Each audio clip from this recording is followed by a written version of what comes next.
नमस्कार दोस्तों, भारत संतों की भूमि चैनल में आपका हार्दिक स्वागत है। आज हम भक्त अंगरा जी के बारे में बात करेंगे। अंगरा वेद काल के समय भक्त हुए हैं। कलयुग और अन्य युगों के लिए अंगरा भक्त ने ज्ञान का भंडार दुनिया के सामने प्रस्तुत किया। इस भक्त का सभी यश करते हैं। इस भक्त विद्वान के पिता का नाम उरु तथा माता का नाम अगन्या था। भक्त अंगरा जी एक राज्य के राजा थे। उनके मन में एक बात ने घर कर लिया कि सभी प्रभु के जीव हैं और यदि किसी जीव को दुख मिला तो उसके लिए राजा ही जिम्मेवार होगा। राजा को अपनी प्रजा का सदैव ध्यान रखना चाहिए। इन विचारों के कारण अंगरा बच बच कर सावधानी से राज करते रहे। राज करते हुए कुछ साल बीत गए। एक दिन नारद मुनि जी घूमते हुए अंगरा जी के पास आए। राजा ने नारद मुनि का अपने राजभवन में बड़ा सत्कार किया। राजा अंगरा ने विनती की कि मुनिवर राजभवन छोड़कर वन में जाकर तपस्या क्यों न की जाए। राज की जिम्मेदारी में अनेक बातें ऐसी होती हैं कि कुछ भी अनिष्ट होने से राजा उनके फल का भागीदार बनेगा, उसको जिम्मेवार होना पड़ेगा।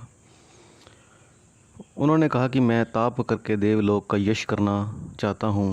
राजा अंगरा के मन की बात सुनकर नारद मुनि ने कहा, राजन, आपके ये वचन बिल्कुल ठीक हैं। आपका मन राज करने से खुश नहीं है। मन समाधि ध्यान लगाता है। मनुष्य का मन जैसा चाहे वैसा ही करना चाहिए। मन के विपरीत जाकर किए गए कार्य उत्तम नहीं होते। यह दुख का कारण बन जाते हैं। जाएं, ईश्वर की भक्ति करें।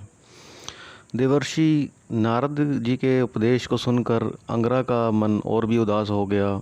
उसने राजपाट त्याग कर अपने भाई को राज सिंहासन पर बैठा दिया तथा प्रज्ञा की आज्ञा लेकर वह वनों में चला गया। अंगरा ने वन में जाकर कठोर तपस्या की।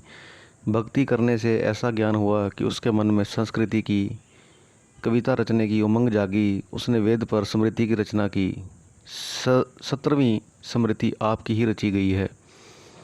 अंतकाल आया। कहते हैं कि जब प्राण त्यागे तो ईश्वर ने देवताओं को आपके स्वागत के लिए भेजा। आप भक्ति वाले वरिष्ठ भक्त हुए, जिनका नाम आज भी सम्मान पूर्वक लिया जाता है।